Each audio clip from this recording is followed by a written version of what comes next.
Butterfly কেকটা কিভাবে decoration করলাম সেটাই শেয়ার করব এই ভিডিওতে। সো কেকটা বানিয়েছিলাম আমি 4টা ডিম দিয়ে।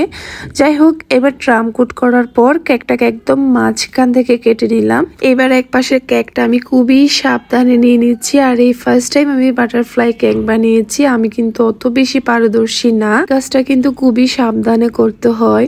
সো একটা কেক আমি প্লেটে রেখে দিয়েছি আর বাকি কেকটা হচ্ছে একটু করে সরিয়ে নিয়েছি। এরপর বাকি কেকটাও আমি আস্তে করে বসিয়ে দিচ্ছি। বাট এই কাজটা অত বেশি কঠিন ছিল না যতটুকু কঠিন লেগেছিল আমার কাছে। তো খুব সুন্দর একটা প্রজাপতির শেপ চলে আসছে এখন। এবার কেকটা একটু টাচ আপ করে নিব।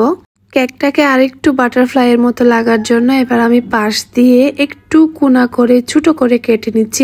এই যে ভিডিওতে দেখতে পাচ্ছেন যেভাবে কাটছি আমি সেভাবে দুই পাশ থেকে কেটে নিলাম। কেকটা ভালো করে ট্রাম কোট করে ফ্রিজে রেখে দিয়েছি আমি কিছুক্ষণের জন্য একটু সেট হওয়ার জন্য। কেকের ফিনিশিংটা করে নিচ্ছি।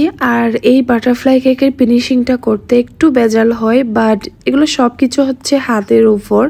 যতই আপনার প্র্যাকটিস থাকবে ততই হচ্ছে আপনি কাজটা স্মুথলি করতে পারবেন। এছাড়া আরো একটা জিনিস আছে, সেটা হচ্ছে ধৈর্য। বাট আমার কিন্তু এই ধৈর্যটা খুবই কম, মানে আমি সবকিছুতে হচ্ছে তাড়াহুড়া না করলে হয় না। আমার সবচেয়ে বড় কথা হচ্ছে আমি কেক বানাতে আসলেই আমার বাচ্চারা আমাকে ডিস্টার্ব করবে। এগুলো আমি বানাচ্ছি কিন্তু আমার পিছন দিয়ে যে কি অবস্থা করছিল ওরা। যাই হোক, আমি অনেক রিসার্চ করছিলাম কিভাবে বানাবো। আমি অনেকগুলো ডিজাইন দেখছিলাম, ওগুলো বানাতে গিয়ে আমি কখন যে এটা বানিয়ে ফেলছি কি জানি। যাই হোক, মাঝখান দিয়ে একটা সাদা কালারের দিয়ে দিলাম আর কি বলবো আর।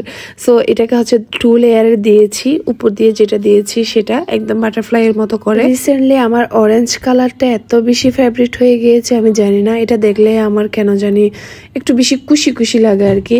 সো আমার আজকে মনে হয়েছিল আমি কেকের উপর অরেঞ্জের কিছু করবো, বাট না, আমি পিঙ্কই করে ফেলছিলাম। সো পরে দিয়ে মনে হলো না, এখানে কিছুটা অরেঞ্জ কালারের ক্রিম দিয়ে দিই। সো তাই আমি দিয়ে দিলাম। এখন কেকের উপর যে কাজটা করছি সেটা কিন্তু খুবই ইজি, বাট আমি ফার্স্ট বার হওয়াতে আমি বুঝতে পারিনি কেমনে কি করে ফেলতেছিলাম। এই ডেকোরেশনটা করাটা কিন্তু খুবই ইজি। আমি আরেকটু যদি মাথা কাটিয়ে একটু মাথা ঠান্ডা করে করতাম জিনিসটা আরো বেশি সুন্দর লাগতো। যদি এখন ফিনিশিংটা অত ভালো আসেনি কিন্তু কেকের। এই যে দেখেন যা তা করছে একদম কেকের উপর। আবার দিয়ে দিচ্ছি হোয়াইট কালারের, এক পাশে ফুরাই অরেঞ্জ দিয়ে দিলাম, অন্য পাশে কিছুটা পিঙ্ক, কিছুটা অরেঞ্জ, আরেক পাশে কিছু হোয়াইট কালার, মানে যেমন ইচ্ছা তেমন করে নিলাম আর কি। এবার মাঝখান দিয়ে যে সাদা ক্রিমটা দিয়েছিলাম সেটার উপরে কিছু গোল্ড না, হোয়াইট কালারের ফ্ল্যাক্স দিয়ে দিচ্ছি। এবার একটা বড় সাইজের সুইট বল বসিয়ে দিলাম একটু ছুকের মতো লাগার জন্য। এটা দেওয়ার পর একটু লুক আসছে আর একটু। সো এরপর আবারও ছোট কিছু বলস নিয়ে হচ্ছে মাঝখান দিয়ে একটু বেশি করে দিয়ে দিলাম। দেন মনে হলো ওই সুইট বলটা ছোট লাগছে, এরপর বড় একটা দিয়ে দিলাম। দেন দিস ইজ ফাইনাল লুক। এরপর আমার কাছে এই জিনিসটা ছিল, সো মনে হলো এটা এটা একটু যাবে এটার সাথে। সো এটাও বসিয়ে দিয়েছি। এমনি নিজের উপর কনফিডেন্স থাকা ভালো, যেমনই হোক না কেন আমি তো বানিয়েছি। যাই হোক, সো আমি হচ্ছে ওভাবে প্রফেশন কোনো কেক বানাই না। যাই হোক, যা বানাই টুকিটাকি আর কি। আমি জানি কেকটা ভালোভাবে ফিনিশিং হয়নি, বাট দেখতে কিন্তু এতটা কালারফুল লাগছে না। যাই হোক, আপনাদের কেমন লেগেছে জানাবেন। আল্লাহ হাফেজ।